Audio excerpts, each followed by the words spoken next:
All right, so jump back into it. During this part, again, this is going to be a little more technical, science-wise, so please interrupt if you have any questions. So I'm going to open up with talking a little bit about gravity and the Standard Model, as it's known, the Standard Model of particle physics, and why you should care. So it turns out gravity is sort of sitting off on its own. Even on this slide, it looks like it's hanging out with the rest. These three pieces of information, electricity and magnetism, the nuclear weak force, and the nuclear strong force, those comprise what is known as the Standard Model of particle physics. And I see in the little handout, the glossy handout you have, it probably talks about this. Gravity is by far the weakest force of all the forces that we know about. So there's four forces that make up our knowledge of physics: gravity, electricity and magnetism, the nuclear weak force, and the nuclear strong force. What's different about gravity from the rest is gravity only comes with one charge, so to speak. So you know, in electricity and magnetism, you have negatively charged electrons, positively charged protons, and it turns out there's a whole slew of other particles that have different charges. So they come in opposite charges, and the universe as a whole is electrically neutral. And one way you can tell just how powerful electricity and magnetism is as compared to gravity is you played with magnets, right? If you take a magnet and you just hold it near a fridge, it will jump out of your hand and hit the fridge and then hold itself there. Some tiny little amount of magnetism can withstand all the gravitational pressure from the Earth trying to pull the thing down. But it only comes in one sign. So that means all the stuff in the universe gravitationally attracts. Well, okay, maybe you've heard that's not quite true, but I'm starting off historically. Most of the stuff we knew up to 15 or so years ago, maybe a little earlier, more recently, all it does is it attracts.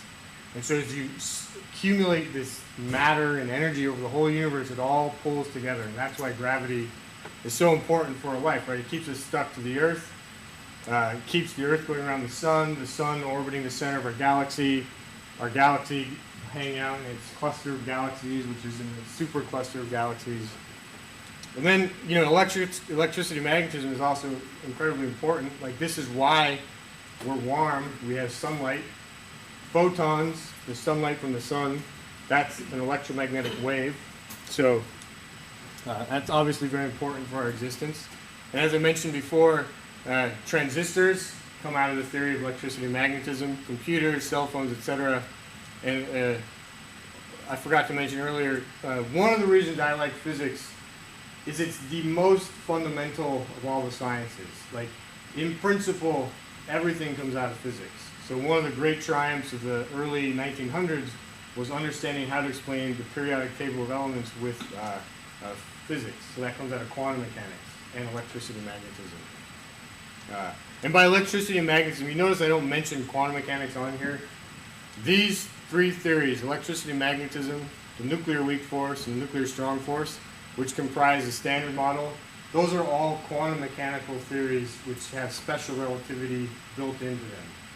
And that's why they're different from gravity. Every attempt we've made to make gravity quantum mechanical has failed. So we don't know how to include gravity with the rest of the Standard Model of particle physics. The nuclear weak force is responsible, for example, for radioactivity, which you've probably heard a lot about recently, especially here in hippie Berkeley. We're concerned about all the radiation coming over from Japan, from their nuclear meltdown.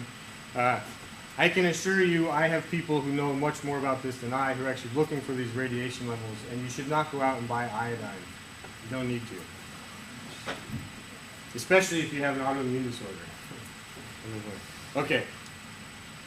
Then there's the nuclear strong force, and this is responsible for binding all the protons and neutrons together into the nuclei, to creating the nucleus in the whole periodic table of elements. And of course, I'm realizing now I don't even have a picture of the periodic table of elements, which I'm probably more familiar to you. I should have had one, but I don't. So, these three theories are the Standard Model, and then there's gravity. And people have been working very hard to figure out how to incorporate gravity into the Standard Model, but so far we've failed. the most relevant, of course, for everyday life is electricity, magnetism, and gravity. So we know gravity is important. Maybe you guys are all too young to remember Wile E. Coyote. Maybe he's come back on the TV, I can't remember. But I grew up watching this guy, and you'd see him over and over and over again have to relearn gravity. He'd just run off a cliff and continually fall down. He's got a hard life. The Roadrunner went to school, studied physics.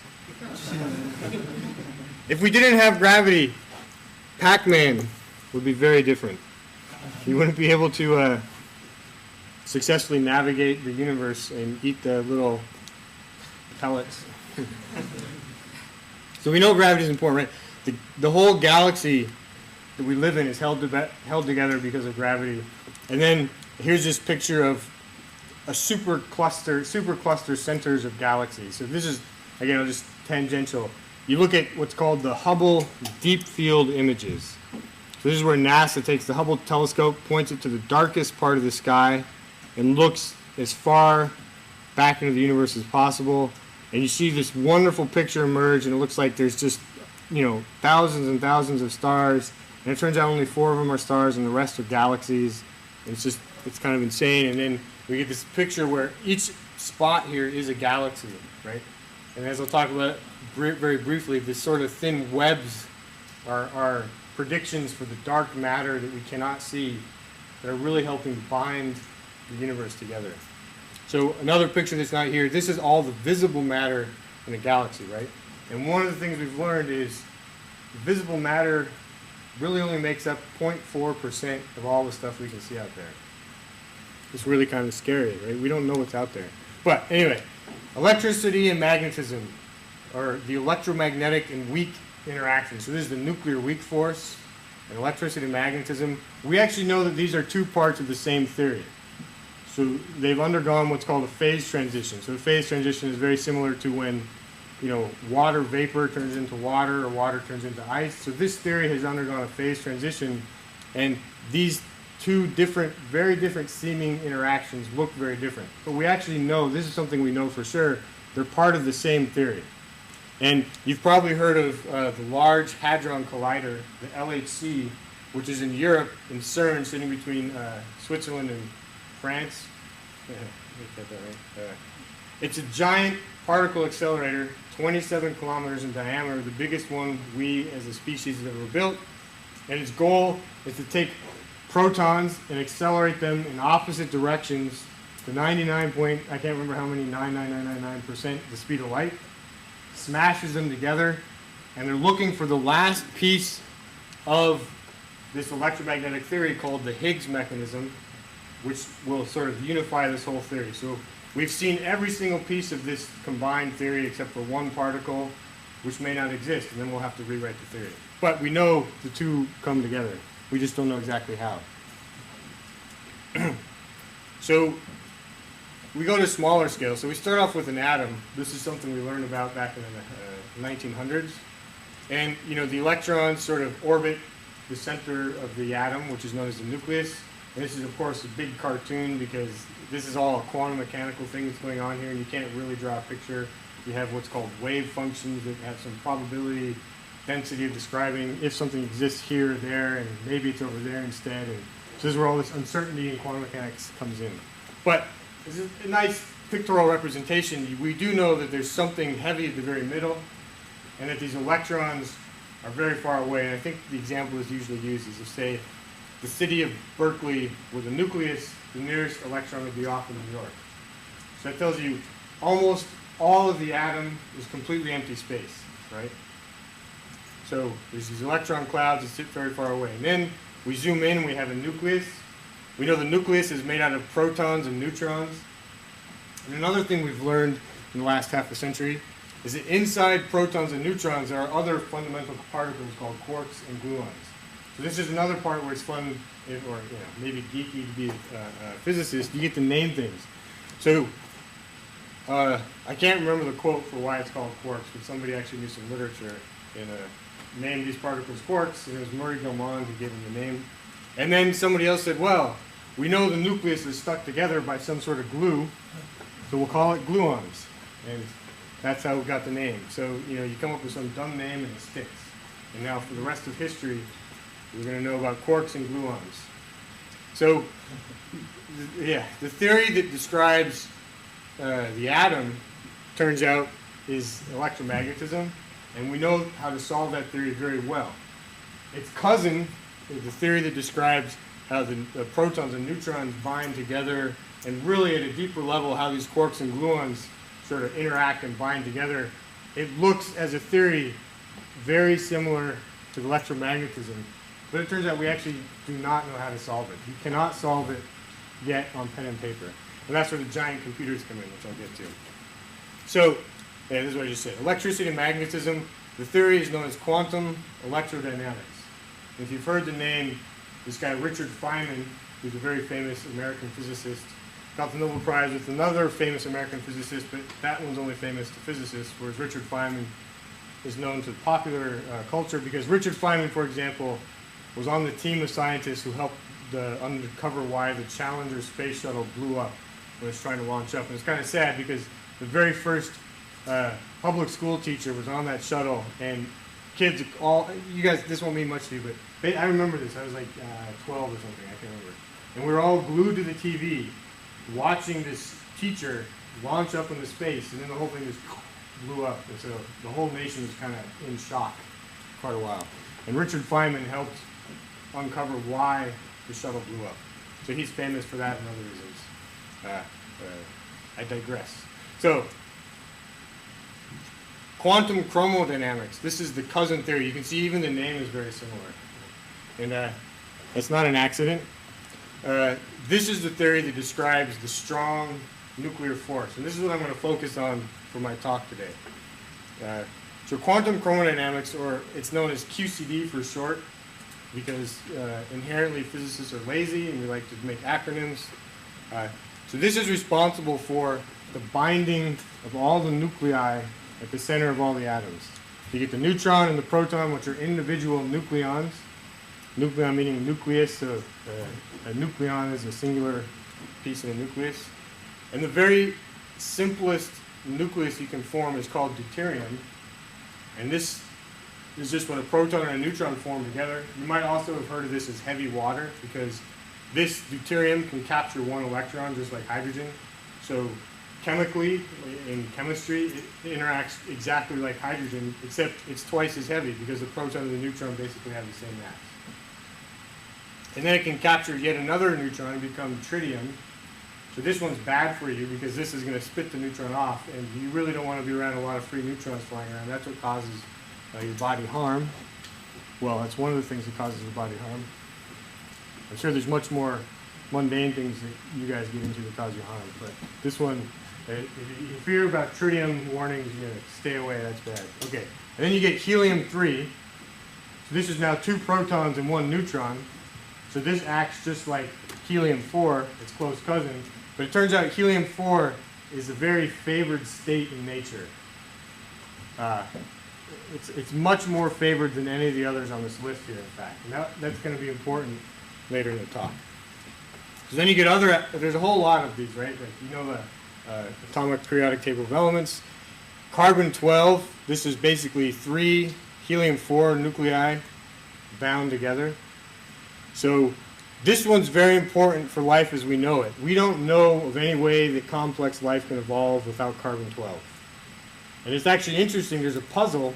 It took a while for us to understand how to go from helium-4 to carbon-12, because it turns out there's no bound nucleus with 8 nuclei, so 4 protons and 4 neutrons. That state is not bound together. If it's not bound, how do you get these 3 things to come together all at the exact same point in the same time and bind to form carbon-12? That was a mystery for a while. It's sort of like a bottleneck to produce all the heavy elements we know that exist in nature, like silicon, iron, lead, uranium, plutonium. Oxygen-16, of course, you're all fond of. This is now 4 helium-4 nuclei. And it turns out helium-4, as I said, is very favorable state in nature. And so every multiple of 4 for a while up this table of nuclei is a very favored state. And then you get to iron-56. This one's interesting because this is the last nucleus you can form through nuclear fusion and gain energy. So just, again, a small digression. There's nuclear fission energy and there's nuclear fusion energy. So fission is the one that produces lots of radioactive byproducts that are very bad for us. This is what's causing lots of problems in Japan. The 3 Mile Island or Chernobyl incidents all had fission plants. People are working very hard to build a fusion reactor. That's where you take nuclei and you smash them together and they release energy. If you could achieve that, you would basically have a clean source of energy. But the problem is it's so hard to smash these particles together and get them to bind.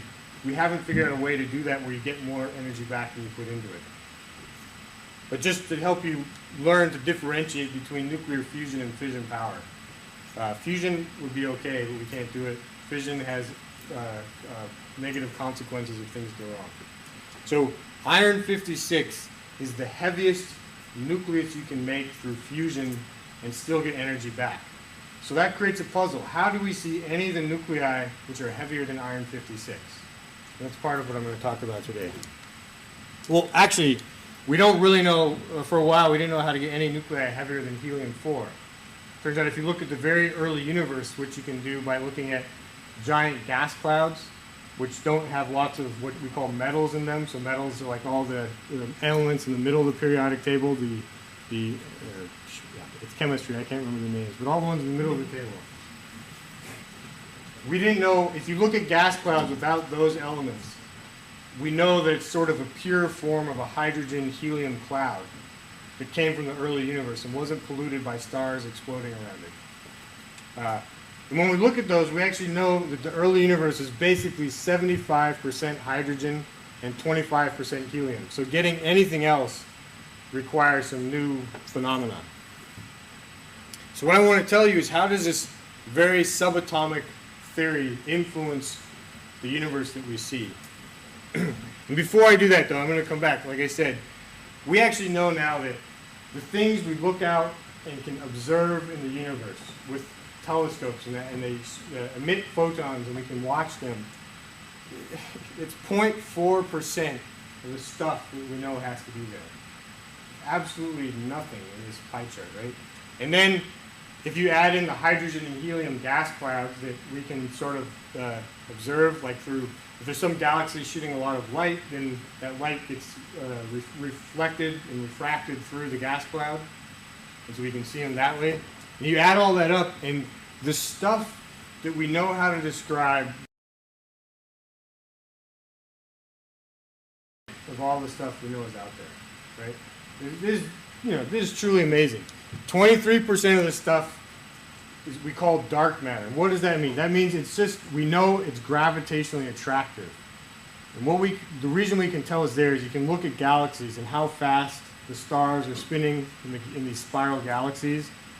And you can tell, if you add up all the stuff you can see, it's not nearly enough to keep those galaxies together spinning at the rate they are. So that means we know there has to be a whole lot of dark matter. It's dark because it doesn't emit light. It doesn't interact with the rest of the stuff, the 4% we know about. We have no idea what it is. Well, I shouldn't say it. We have some theories for what it is, but none of them have been experimentally verified.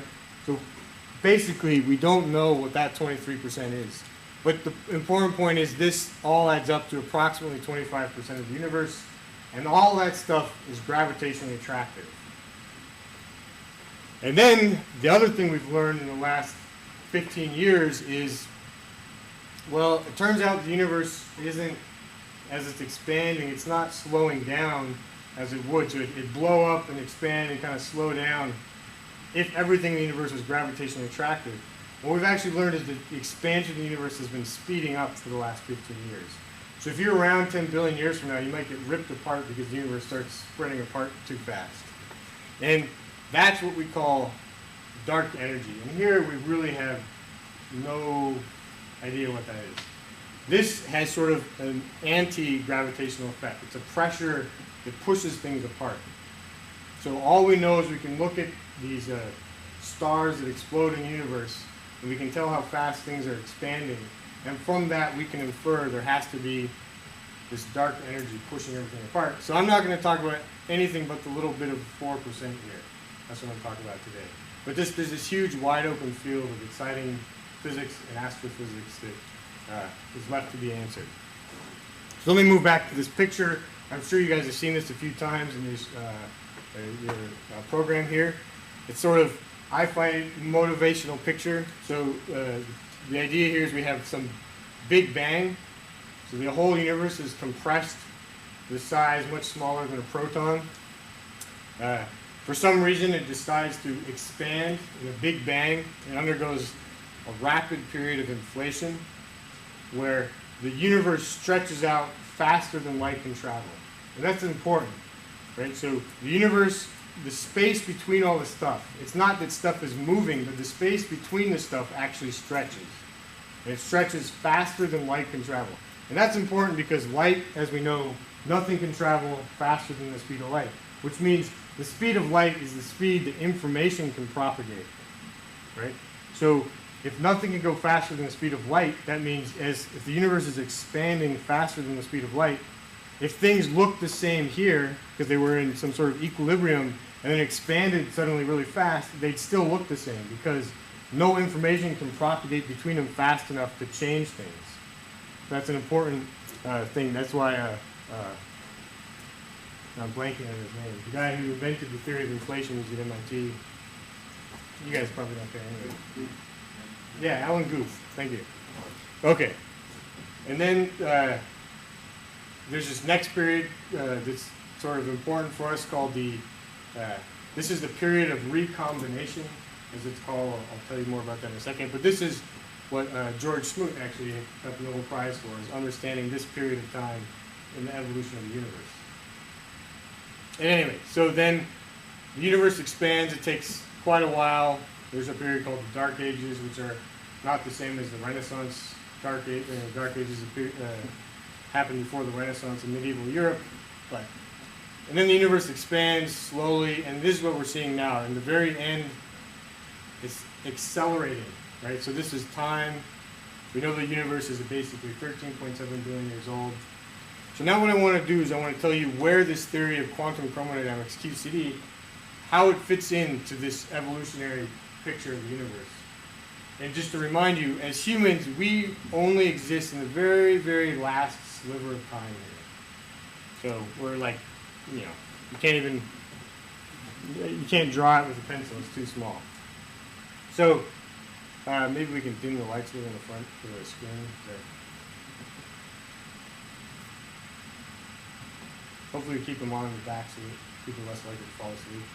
There we go. All right, great. So the very first point that this theory of QCD is important is it's when the universe is 1 trillion degrees Kelvin. And for all you Americans, that's basically 1 trillion degrees Fahrenheit. It doesn't matter at this point. It's so hot. The conversion factor, is all, factor of 2, it's okay. This is when the universe was 30 microseconds old, 10 to the minus 5 times 3 seconds. So very, very short time. That's sort of the first point QCD plays an important role. This period of time in the universe is actually explored by an experimental program out at Brookhaven on Long Island, New York, called the Relativistic Heavy Ion Collider. So this experiment takes gold and lead nuclei, accelerates them up to very high energies, and then smashes them together. And the electricity to run this thing is so expensive, there's a point where the government couldn't pay for it. And I can't remember who it is again, some wealthy person was so in love with this, he donated the money, something like $10 million, to pay the electricity bill 1 year to keep the experiment running. So what happens is you take these gold nuclei and you accelerate them to a really high velocity, close to the speed of light. And if you've learned at all about special relativity, as you accelerate things, funny things happen called Lorentz contraction, where the shape of things gets distorted to different observers. And these nuclei basically look like pancakes. And they smash together. There's some collision where these things interact, and most of them don't. And then, a whole lot of stuff happens. You create this really hot gas of quarks and gluons. And then as it spreads out, the quarks and gluons bind back together into the hadron, or the protons and neutrons we know about. And then here's a typical picture from this experiment. And so there's actually a lot of people at this lab who work on this experiment. The next period of time that's really important happened when the universe has cooled off to only 1 billion degrees Kelvin, or about 3 minutes after the evolution of the universe. And I'll come back to this. If something special didn't happen at this time, we wouldn't be here to think about it. And then the next important time, this doesn't have to do with quantum chromodynamics, but it's electromagnetic cousin quantum electrodynamics. This is the period of recombination, which happened about 380,000 years after the Big Bang. So this is when hydrogen and helium atoms can form. And what I mean by that is the universe has expanded, and as it expands, it gets colder. It's expanded and cooled off to the point where the electrons can actually get captured onto the protons, the helium nuclei, and form electrically neutral objects. So every time before here, there's like electrons and anti-electrons flying around, and so photons don't get very far. They propagate and they keep interacting with things and bouncing around. But then at some point, the universe cools, and all the electrons get captured onto the nuclei, and suddenly the photons can propagate freely throughout the universe. And so that's this point of recombination, and that's what's known as the cosmic microwave background. So that's 2 Nobel Prizes came out for this. One in the 64s for the guys at Bell Labs who were seeing these funny signals on their detector, and they thought maybe it's the bird poop up there, we'll go clean it off, and lo and behold, the signal was still there. It turned out to be the cosmic microwave background, which really helps confirm, well, that combined with the more recent work looking at the fluctuations of this background, confirm the whole picture of inflation. And this happened when the universe had cooled to a mere 10,000 degrees, which is, you know, pretty cool, right? That's not too hot. And this is about 380,000 years after the Big Bang. And so here is this picture. And this is really where the quarks, the standard model of particle physics, fits in to the evolution of the universe. So what this is a picture of the cosmic microwave background. And what you've done is you've removed everything that looks the same. And these colors represent the very small fluctuations, the anisotropy in this cosmic microwave background. And these are on the order of 1 part in 100,000. So these are quantum mechanical fluctuations. This is where the fundamental subatomic world influences gravity, because these little fluctuations are going to become the seeds that form the galaxies as the universe keeps expanding. So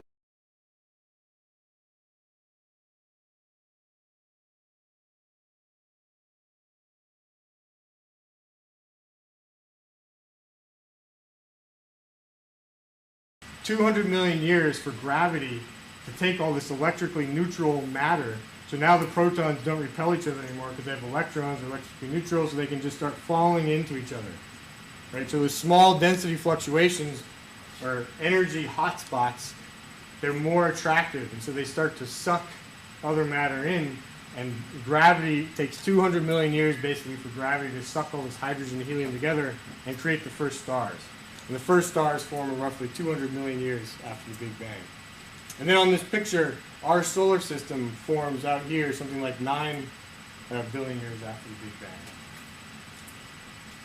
And then this theory also plays a very important role. Basically, once stars are created, 2 modern days, and for as long as we're going to be alive, and a bit longer than that, this theory of quantum chromodynamics plays an important role in how the nuclei are created, which are important for life, how stars form, and how stars explode. So now I'll go back to each of these periods and describe in a little more detail how this theory, or the points where it plays an important role.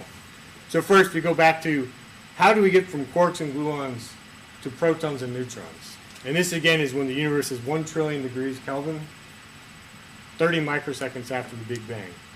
So basically, as the universe, of course they had to make it, it's going to grow much bigger than this in this time, but it's just a nice little picture. You have an early time where the universe is small and hot. When it's small and hot, these quarks and gluons are sort of free particles. They're not binding together, but they're interacting. And then as it cools off by expanding, the theory, or the universe, undergoes a phase transition. And again, a phase transition is really just meaning you have the same stuff, like steam and water, but it cools off. The steam cools off and it forms water droplets. And that's sort of like what's happening here. And then, you cool water off even more, it forms ice. Well, that's not, really what's happening here, but that's the idea of a phase transition. So we go at some temperature, which we know is about trillion degrees Kelvin, the quarks and gluons suddenly bind together. They're no longer free. They can't propagate off infinitely far away. They're bound together into protons and neutrons. Can you explain to me why the temperature increases? Basically because you got a small volume and all this stuff is forced to interact. And as you make the volume of the universe bigger, things get farther apart. And so they can't exchange energy by interacting. And so temperature is directly a measure of how much things are interacting together and bouncing off each other. And so as you expand, you have the same amount of stuff, you make the volume bigger, and so each particle has more room to move around. So the temperature goes down. Does that make sense? Well,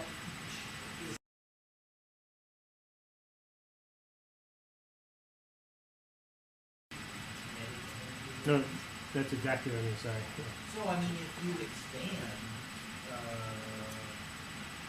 unless the system is doing work on something outside, why would your temperature go down? Well, it's because the universe itself is stretching, so it's not really doing work on anything. Basically, you take a bunch of stuff and you compress it, it's going to get heated up. You let it expand, it's going to cool off.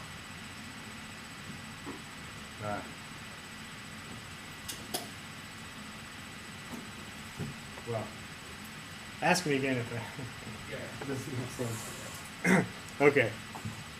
So going back to the Large Hadron Collider at CERN, the primary effort, like I said, is to understand how the electromagnetic and weak forces unify.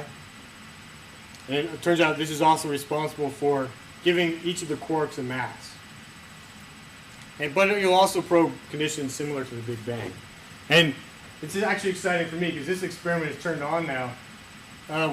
The year between when I was an undergraduate and a graduate student, I actually helped build one of the detectors there, the Atlas detector. I don't know if you can see it, there's this little piece here that I helped build. Anyway, I did help work on it. That part is true. What do we know? So these units aren't going to mean anything to you. All you need to care about is the relative value. These are mega electron volts. So electron volt is just a unit of energy that makes sense for the electron. It doesn't make sense for us because we're so much bigger than electrons. And mega is a million, right? So 10 to the 6 electron volts. If I look at a proton, which is a bound state of 2 up quarks and a down quark, I know the mass experimentally is 938 mega electron volts. Whereas I know the mass of the quarks that go inside of it are 2 mega electron volts for the up quark and 5 for the down quark.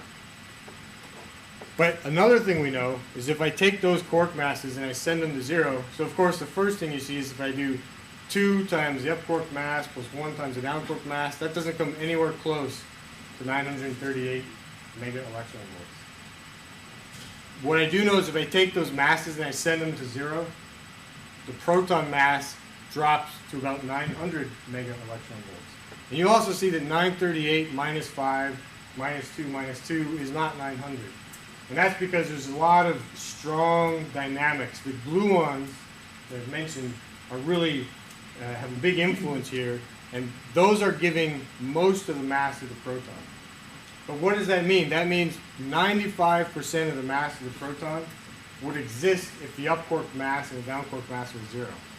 So that means 95% of the mass that we know about in the universe simply comes from this theory, quantum chromodynamics, the gluons running around and interacting with each other, trying to glue together, basically. So, as I like to think about my particle physics friends who look for the Higgs boson, they're sort of focused on, this little picture, and I kind of like to think about the bigger picture here. Doesn't seem to be working. All right. So it kind of ruined my joke. It's all right. You get the point. Okay. Big Bang nucleosynthesis, the next point of the universe. The universe cools off to 1 billion degrees Kelvin, about 3 minutes after the universe forms.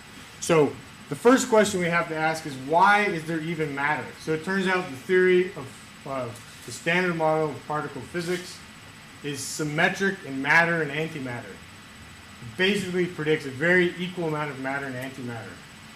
But we're here and we're made out of matter, so we know there has to be a slight imbalance. There has to be slightly more matter than antimatter. So at the very early universe, you have a bunch of quarks and antiquarks, and then they combine together, they disappear into the vacuum and create gluons or photons or radiation. And as time evolves, basically all of these things, if there's an equal amount of matter and antimatter, they come together and they just form a bunch of photons. And so the universe would only be a bunch of photons if everything were exactly equal. But as I said, we know that can't be the case because we're here and we exist to think about it.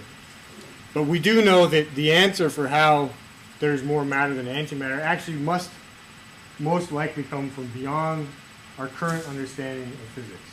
So it's something we haven't figured out yet. What we do know is as the universe cooled, there's this imbalance of matter. There was roughly an equal number of protons and neutrons. But another thing we know about is as systems cool down, they sort of de-excite into the lowest energy state possible. And another thing we know is the neutron is more energetic than the proton. And in fact, if you take a neutron all on its own, it only lives for about 10 minutes on average before it will decay into a proton. So that creates another puzzle. If the neutron will decay into a proton, why are there any neutrons left in the universe at all? So this is what I was talking about before. If nothing interesting were to happen, we know we wouldn't be here to exist because there'd only be, we know the universe would look very different. In fact, we probably still exist. But what we do know is that it turns out, like I said before, there's this deuterium, or a bound state of a proton or a neutron. So if you imagine a system where you have two neutrons, one decays to a proton, the other could decay to a proton as well, so you have two protons left, but it's more energetically favorable for a proton or neutron to combine into the first nucleus, deuterium. And you get about 2.2 mega electron volts of binding. So just, I'm using MeV throughout so you can keep some sort of relevant scale in your head. So the answer to why the universe looks like it does is the formation of the first nucleus, deuterium. So it turns out when a neutron binds with a proton, it now is energetically favorable for it to live. So bound neutrons don't decay. A neutron that's free will decay in about 10 minutes. So this is what's known as the deuterium bottleneck. And it turns out, so you take a proton and a neutron and you form deuterium plus a photon. But this reaction, which looks very similar to like a chemistry reaction, early in the universe there's like, what is it? There are 1 billion photons for every proton or neutron. And so that means these photons can easily come back, hit the deuterium, and break it back up into a proton or neutron. And that reaction goes in equal rates both directions. So you can't form deuterium until the universe expands and cools off even more, and the average energy of the photon drops so that they're no longer energetic enough to break the deuterium up. And that happens when the universe is cooled at about 100 kilo-electron volts, or about 3 minutes after the Big Bang, at which point that reaction only goes one way. The protons and neutrons bind into deuterium. And once you do that, then you open up the way to make helium. So once you have deuterium, you can then form tritium, and then you can capture the last proton and get helium. And so here, when you go from 2 free neutrons and 2 free protons, and you make a helium nucleus, you gain 28.3 mega electron volts. That's nuclear fusion that I was talking about earlier. So when these nuclei bind together, they release this much energy. And this is why stars are stable. They're trying to gravitationally collapse, but they keep burning hydrogen and stuff to form helium. Well, so I'll get to that later, sorry. This is sort of This is how the universe evolved in its early stage. You get protons and neutrons decay, and then eventually you get helium and hydrogen. In helium, one way you can think about why it's so stable is you probably learned from chemistry, you have electrons that can be spin up and spin down. And you can pick one spin up and spin down electron in the ground S shell of an atomic nucleus.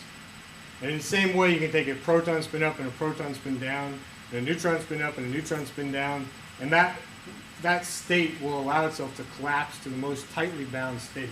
And that's sort of why helium is so stable.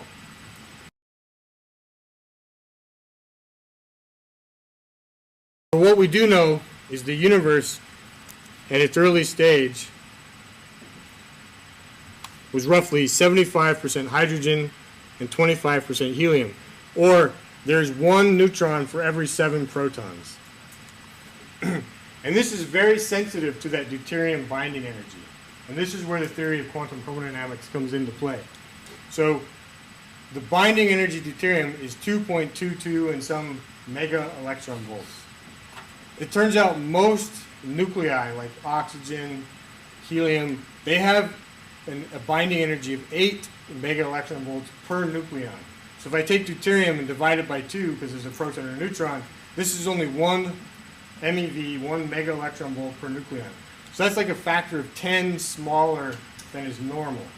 So this is what we call a finely tuned system.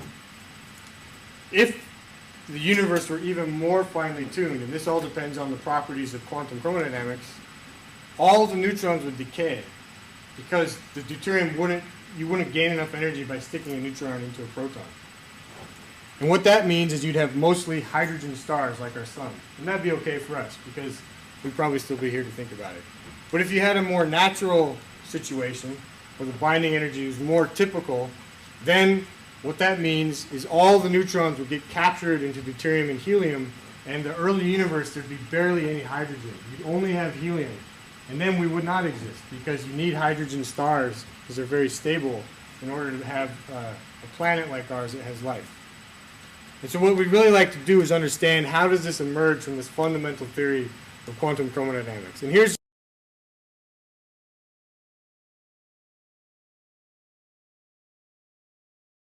in fact, it's not even moving. Right, anyway, so I wrote this on a little computer program, very, very simple, not sophisticated.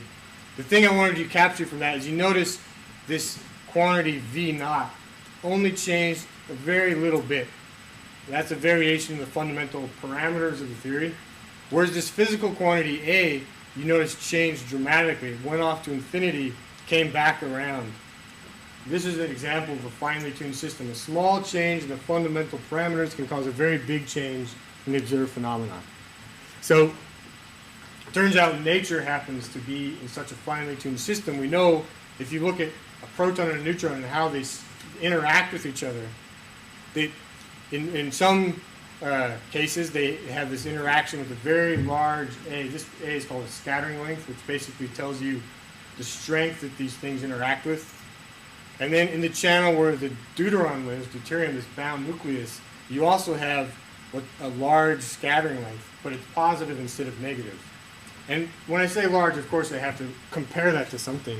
And what it's large compared to is the range of the nuclear force. So the nuclear force is very small, 1.4 femtometers, which is 1.4 times 10 to the minus 15 meters. It's very, very, very small.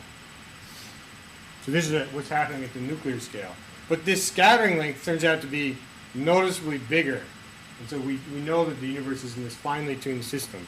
And so if we can understand this fundamental theory of quantum chromodynamics, it will help us understand how this fine tuning emerges from nature, which is crucial to the amount of hydrogen and helium we observe in the early universe, which gets us to where we are. All right, so the next time is this is the formation of stars, or solar fusion. And this is, again, when the universe is now cooled off. So it's only about 20 degrees Kelvin. So now you'd want to put on a few sweaters. This is pretty cold. It's about 200 million years after the Big Bang. So basically, in order to make the heavier elements, you have to have neutrons. So how do you get neutrons? Because I said there's only one neutron for every 7 protons in the early universe. Well, it turns out the way we get it is basically how our sun creates energy. It's through proton-proton fusion. So in fact, this turns out to need both the strong and the weak nuclear forces. So basically, imagine a scenario where you start off with 6 protons. They're just hanging out in the center of the sun. Well, it turns out you can gain a little energy by converting one of those protons to a neutron, forming deuterium, and spitting off a particle called a neutrino, which I won't talk about at all. And then you gain a little bit of energy, and then from there you can form 2 deuterium nuclei, and then each of those can capture another proton and form helium-3. So you have 2 helium-3 nuclei, and that will capture and create helium-4 plus 2 protons. So this is one of the ways the sun takes protons, converts it into helium-4 plus protons. And so when you do this, you gain a lot of energy. So again, this is how the star supports itself under its gravitational weight. This nuclear fusion process is how the sun stays alive. And this is what we'd like to be able to do on the Earth so we can make some free energy, but we can't do it yet. Turns out 80% of all the stars in the universe get their energy this way.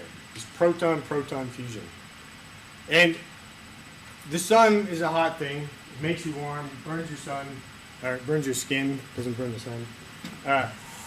But it turns out at the very center, it's a pretty pathetic generator of heat. So this doesn't mean much to you. It generates only 275 watts per cubic meter of stuff, which, since you live in Berkeley, you'll know that's basically a compost heap of the same size. So those little green bins you stuck all your food compost into, and they collect them, they get 1 cubic meter. That creates as much energy as the sun. Of course, the sun is just so gargantuanly big. That's how it's able to heat up the solar system and give us life on Earth. And it's very slow, this burning of proton-proton fusion. And that's why the sun has been around for 4.5 billion years, and will be around for another 5 billion years before it blows, or gets really big and engulfs the Earth as a red giant. And that's very lucky for us, of course. But you cannot actually measure this very fundamental reaction. Because you imagine you're taking 2 protons and you try to stick them together, they're electrically charged, and so as you try to smash them together, the electromagnetic interaction is just going to send them to fly off. You can't get them to overcome this electromagnetic barrier and fuse. So anyway, if we can solve this fundamental theory, we'll be able to understand how this very important reaction occurs in the center of the sun. So how do you make bigger stars? Well, you need higher temperatures, which means you need more massive stars, because now you have to burn helium.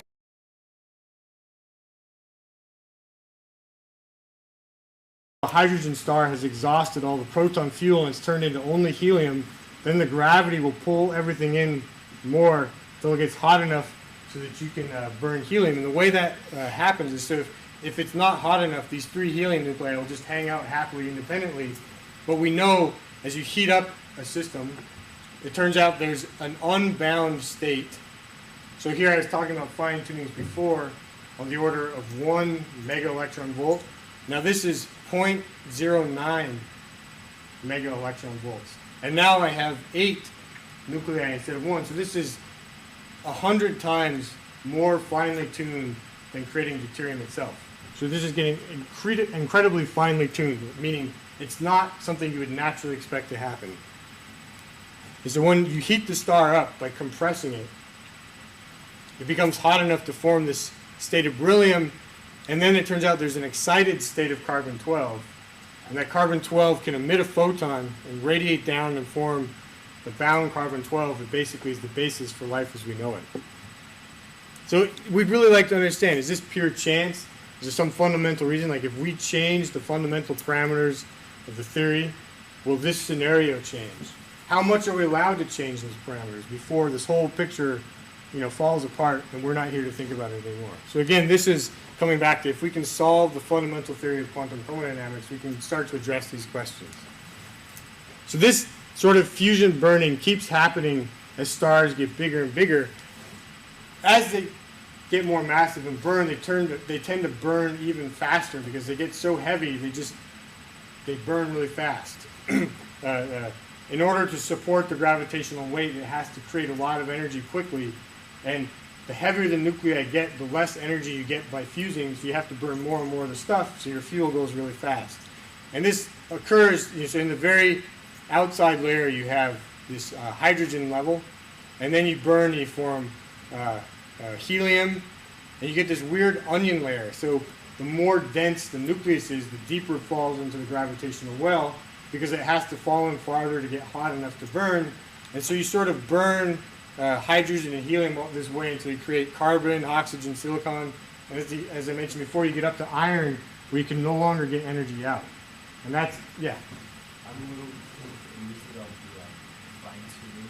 Yeah. You mentioned. So fine-tuning, am I right to say that it allows this fusion of elements to occur?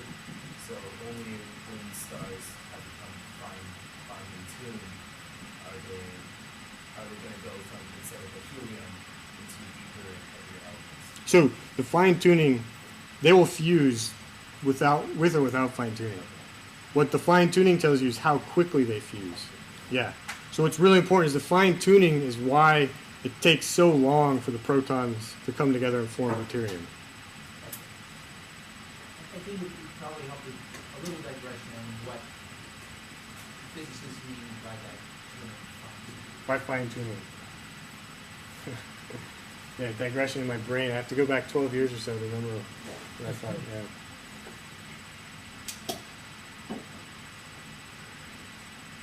A Ferrari is a very finely tuned machine, right? Everything has to be just right. You drive the car, you go really fast, and then you got to take it to the mechanic after one drive, because everything has to be in sort of perfect alignment for the thing to work. That's sort of, I mean, it's not quite fine tuning in the same sense, but that's basically what I mean. Like, if things are natural, you don't have to be very precise, and things are just going to work the way they should. Like, hydrogen is not finely tuned. When you have a finely tuned system, everything has to fall in sort of perfect alignment in order for the process to occur. And so,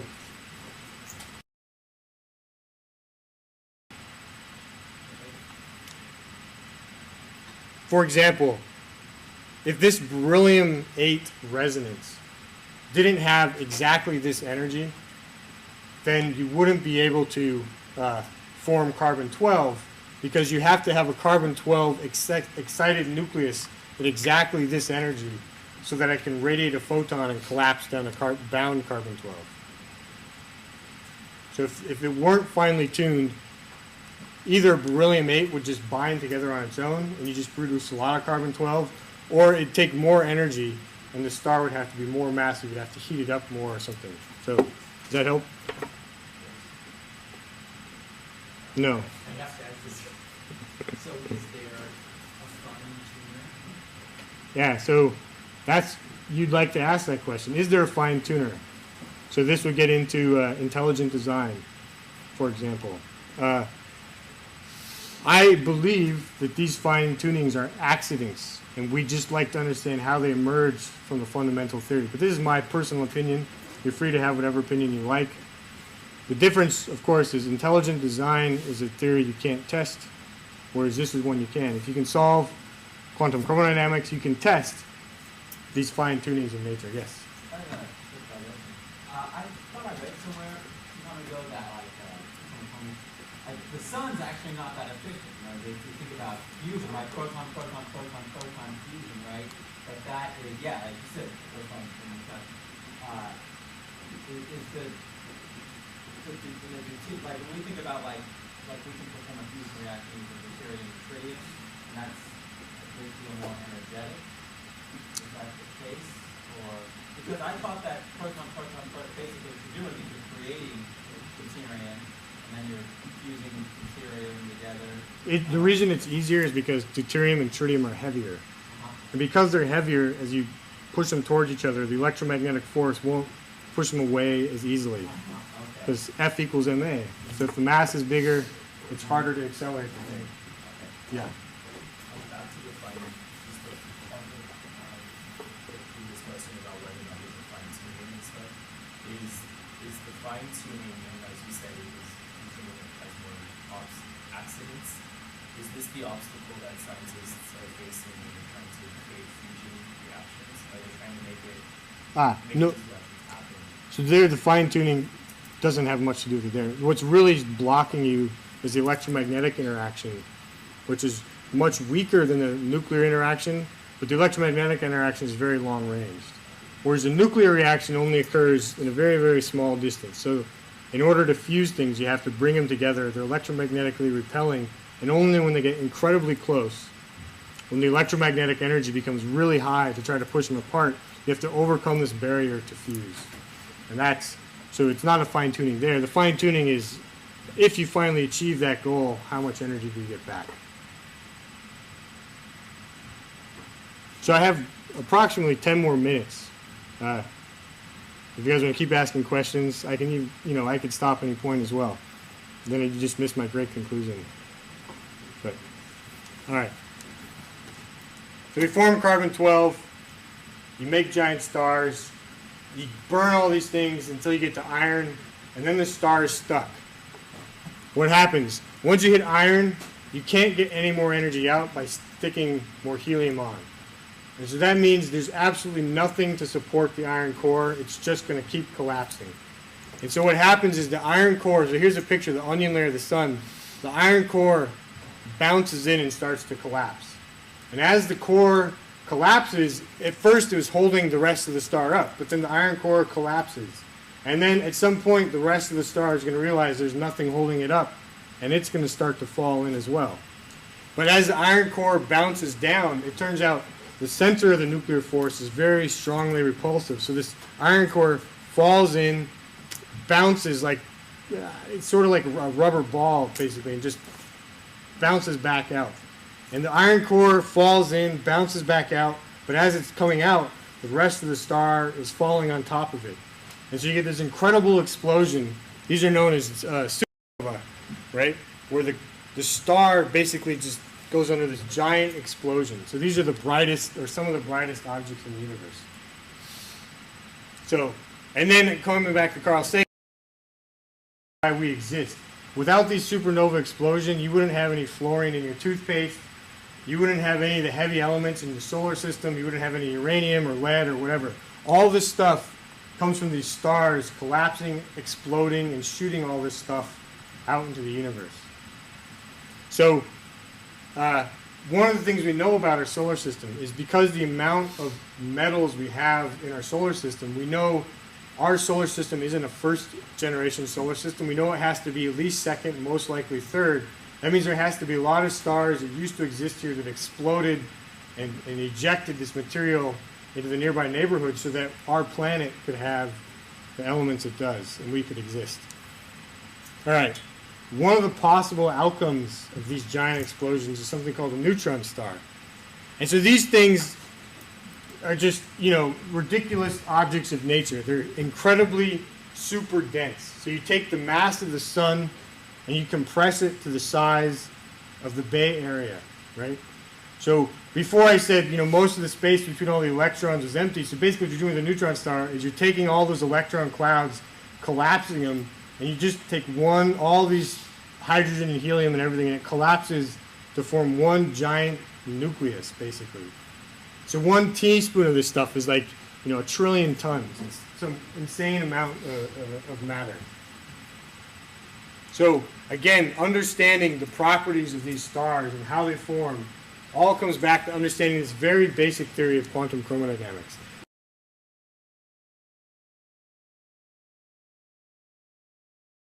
Bosons, again, a physicist came up with a name, and particles called fermions. Now these are actually named after another famous physicist, Enrico Fermi, so it's kind of understandable how this name came about. Or I don't know about the bosons. So anyway, photons are bosons. They can happily coexist and mingle together. They're social particles. They exchange all the forces we know about. Whereas fermions, or what you're made out of, are antisocial. They do not want to exist in the same state. Again, this is why you can't have 2 spin-up electrons in the S shell of hydrogen. They have to be spin up and spin down. And so you try to stick a bunch of fermions into some sort of potential well where they get trapped, they're not going to occupy the same energy state, but they're going to get more, they're going to occupy higher and higher energy levels. And this is why you can sit in your chair, right? The reason you don't fall to the ground is because of this Fermi exclusion, or it's actually called a Pauli exclusion principle, because you're made out of fermions. So we know in the neutron stars, you pack a bunch of neutrons together, they're going to start getting in higher and higher energy states. But it turns out there's other states of matter called strange matter. And again, this is a physicist convention. It's called strange. It doesn't look like the normal world. And if there's an energy level that's lower, then you can actually, as you try to stick another neutron in, it's going to decay to this other state of matter. And so it's very puzzling. We don't know what's inside of a neutron star. We can't make one in a laboratory because they're too, massive. We can only think about them and look at them. But understanding exactly where this line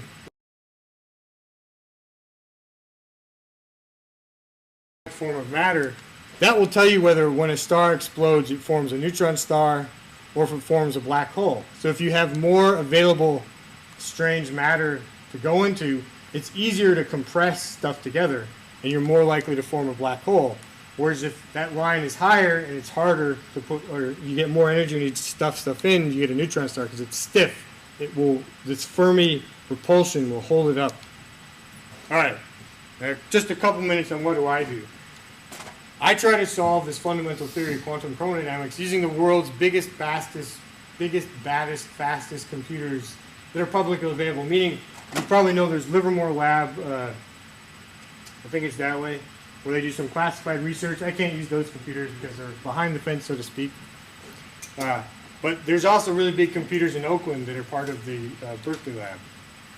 All right, what is the theory? It turns out it's a very simple theory, at least to write it down. I don't expect this to mean anything to you here. But this is the theory of QCD, quantum chromodynamics. That encodes everything. All this fantastic phenomena, like stars exploding, the universe expanding, all this comes out of QCD. What do you call this equation? This is called the Lagrangian. Well, it's Lagrangian. Yeah. So in this theory, you have quarks. Quarks happen to come in 3 colors, 6 flavors. So up and down, strange, charm, bottom, top. Again, physicists are making the names.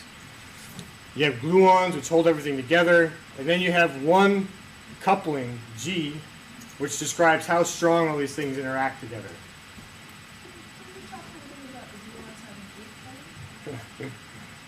Okay, so photons have no colors. So photons don't interact. A gluon is like a photon, except it carries color. So it turns out the gluons can interact with themselves. And this is the key difference between electromagnetism and this theory of quantum chromodynamics. This sort of self-interaction. It makes the whole problem, this won't mean probably much to you, but nonlinear is the word for it. This is just an experimental observation. We can infer the number of colors based on smashing things together. We don't have an understanding for why it's 3 as opposed to 4. We don't ever observe quarks and gluons. They're bound together. How do you know they even exist? Well, I trust the 30 years of science behind me, all the experiments that happened. We have ways of inferring. If they weren't quarks and gluons, there certainly are things that act exactly like quarks and gluons. And so we could call them a duck or we could call them a bird, but we might as well just call them quarks and gluons because they have all the exact same properties you would predict that quarks and gluons have. So, why don't you observe them? Here I have a quark and an antiquark. So they come in, well, these are supposed to be equal and opposite colors. You try to pull them apart, the force between them is more like a rubber band. So as you try to pull these things farther and farther apart, you eventually get so much energy in this glue tube that lives between the quarks that you have enough energy to create a new particle and antiparticle. And that scale where that happens is, again, 10 to the minus 15 meters, so you're never going to see it. And that's why you can never observe a free quark and gluon.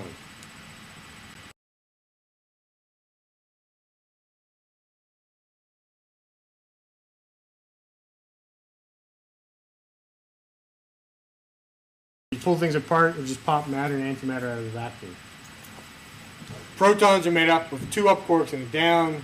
Neutrons are made up of 1 up and 2 downs. It turns out, so how much quantum mechanics have you guys had?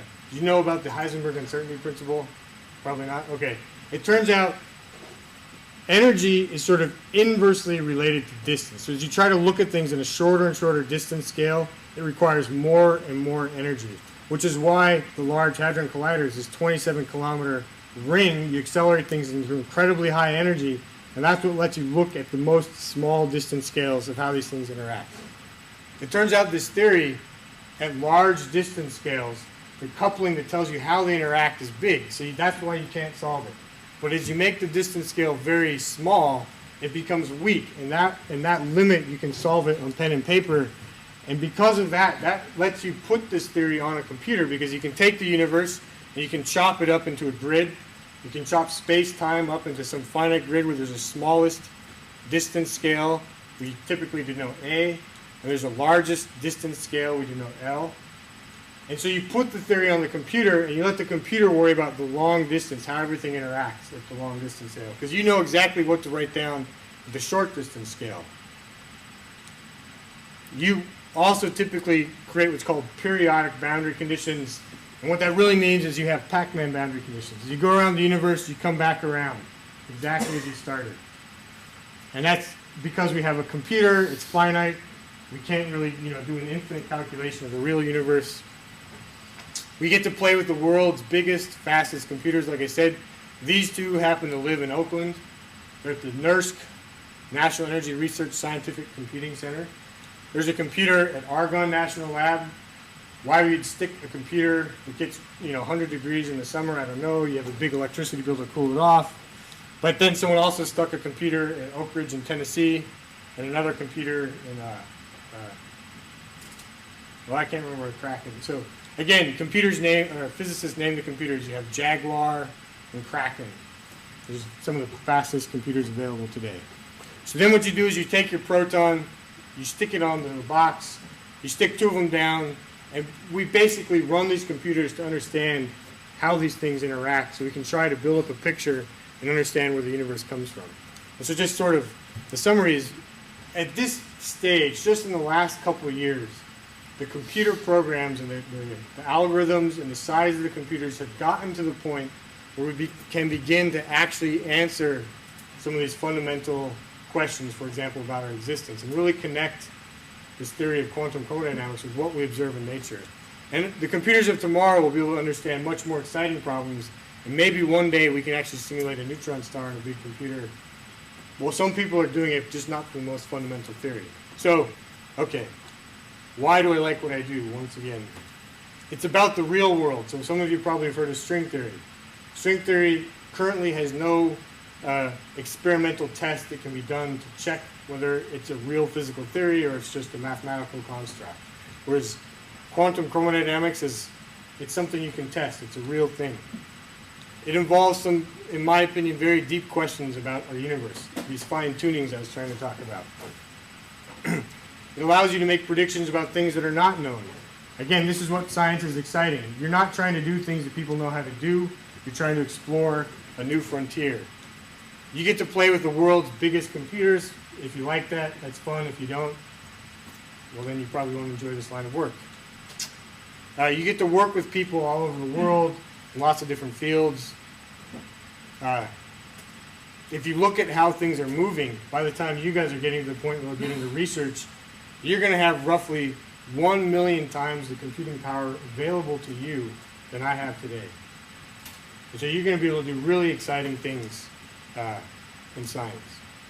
And of course, from the Department of Energy, it's a great field for training young people, because people who are really good with computers and science are going to be really crucial for the future of our society, not just for science, but for understanding more, really important things like climate, energy research, all these things. So, thank you.